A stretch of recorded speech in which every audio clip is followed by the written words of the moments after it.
Here we are. The Global Sisterhood Network is on the road. We are in Kristiansand, Norway.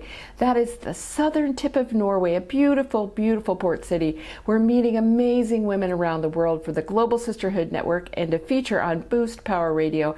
And we have found another sister. Please introduce yourself to all of your new friends. Thank you. My name is Trine and I live here in Kristiansand, Norway. I was born and raised here. And this is my hometown, and I enjoy staying here. Well, we know a little bit about you, and we know that you bring amazing food to the marketplace. So we love entrepreneurs. So many of us are entrepreneurs. So tell us a little bit about your story. Well, it started in 2012 when in my hometown there's several gardens that are growing apples and gooseberries and raspberries and several other berries, and they didn't want to pick them up. They grow carrots and they left them on the ground rotting, and I was thinking I should do something about it. This is food waste and we should do something about it, and I would like to see a proud farmer, because the farmers in Norway are not so proud of what they produce because the industry tells them that it's not good enough, that the things they grow. So I made it my mission to get good products instead of waste.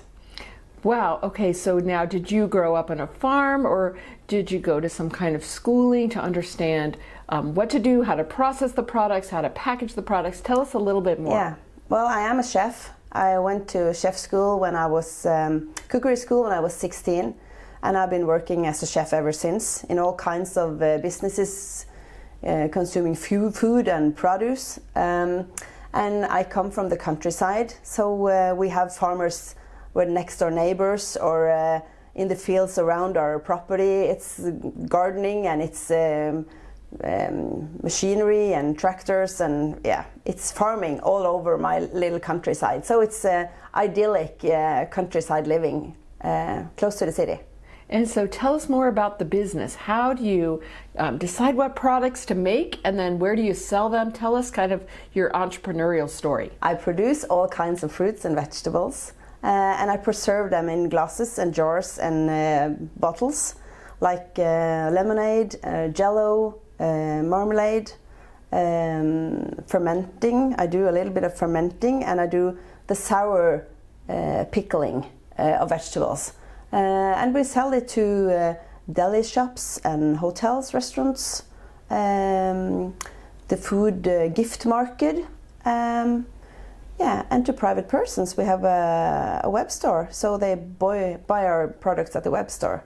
Yeah, that's basically it. Wonderful. And so how many employees, or what does it take behind the scenes to get these products from the farmers, packaged, ready to sell, and then of course distributed to all those places? In season we are about 16 employees, but all year round we're about 8 or 9. But I do a lot of the things from sending out MailChimps to use the internet via Messenger or Facebook, or do all the big deals with the big firms, and I do the production as well and the production development. I do a lot of tasting and a lot of demos. Yeah, I'm all over, and I do work 12 to 16 hours a day, 7 days a week. Oh goodness. Yes. Goodness. But I enjoy it. It's a way of living. Yes. Yeah. I can see the joy when you talk about it, and I really enjoyed exploring your website when it talked about pleasure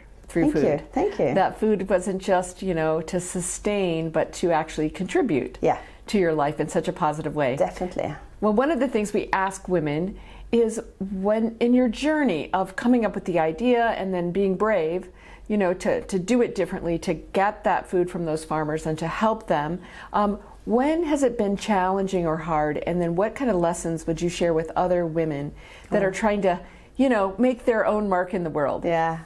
Well, it's hard work. It's really hard work. My children are adults, 24 and 22. They're also chefs, both of them. I'm divorced for the second time, so it costs a lot in my private life to do what I want to do in my work life.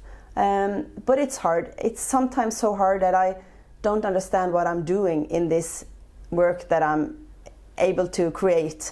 But I have a passion and I have a goal and I set myself some goals, and I never stop. Never, never, never stop, no matter what. But my children has to agree with me. If they don't agree with what I do and they cheer me along the way, I stop any minute. So my children are my inspiration.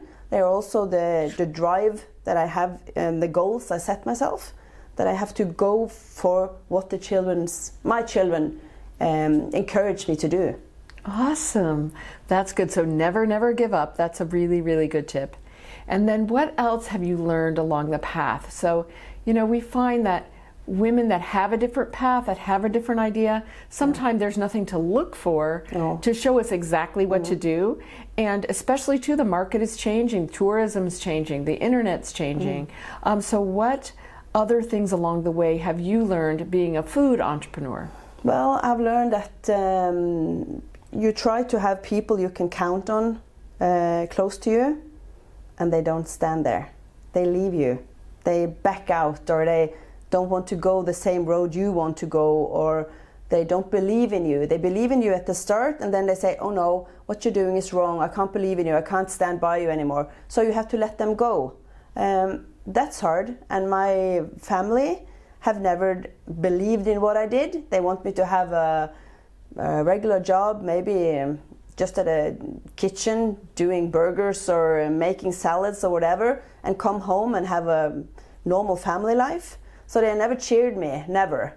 Just my children has been there for me all the time. So it's hard to not have good people around me. It's lonely. It's really, really lonely. But you have to believe in what you do and just never give up. Right. I can't say anything of it. Oh, I just want to scoop you up and bring you to America and surround you with our women, because it was so nice. We're all the same. Yeah, I know. We're all lonely entrepreneurs trying to be a mom and trying to be a sister and a daughter, and then have the perfect home and do our laundry and make the dinner. And there's some days you just want to scream. Yeah.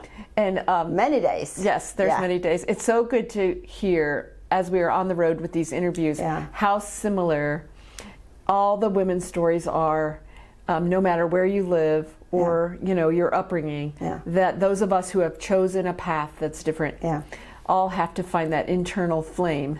But it's steep all the time. It's all the time so steep, and you all the time have to smile and say, oh, it's going fine, I'm so happy, the business is going good, and inside you think, oh, I'm going to solve this problem, I'm going to enjoy this event or this success. I'm not enjoying it. I'm just wiping it off and catching forward to the next problem I want to solve, or the next customer I want to have, or the next project I have to get in line. Oh, so I think that means you need to come on a vacation to America. Well, I would love to come back to America. I've been there several times, and I just love the people, the country. They're so friendly, and they're so nice, and they're so they want everyone to have the best feeling ever amongst them. So I just love being in America. Oh, good. That's a very good plug. Well, now you have me as a friend and Carol, and you can come and visit us. Perfect. Thank you. Bring Belinda with you. She's been going to America a lot. I can bring Belinda. It's nice. Yes, she's very nice.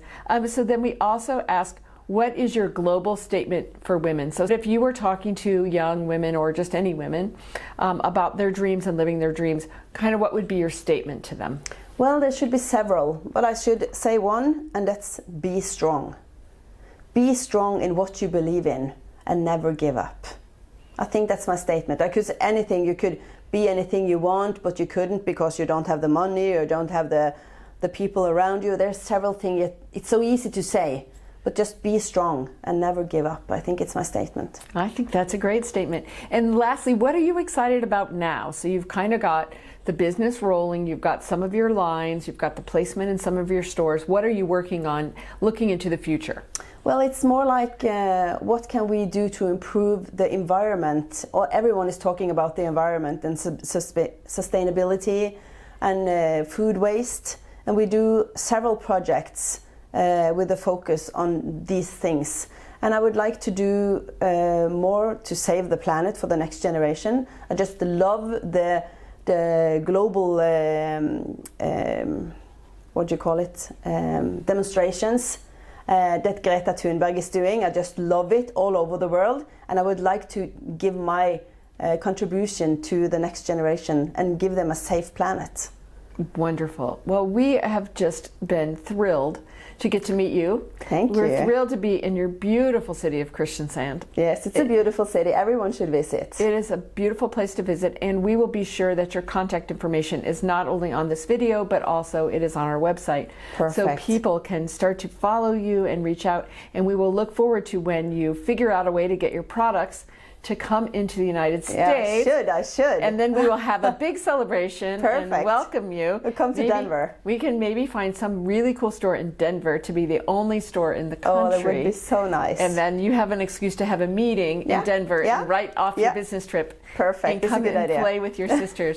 Thank you. And we are just so happy to support you. So thank you for the great work you're doing in the world. And thank you so much for being on our show today. Thank you so much. Thank you for having me.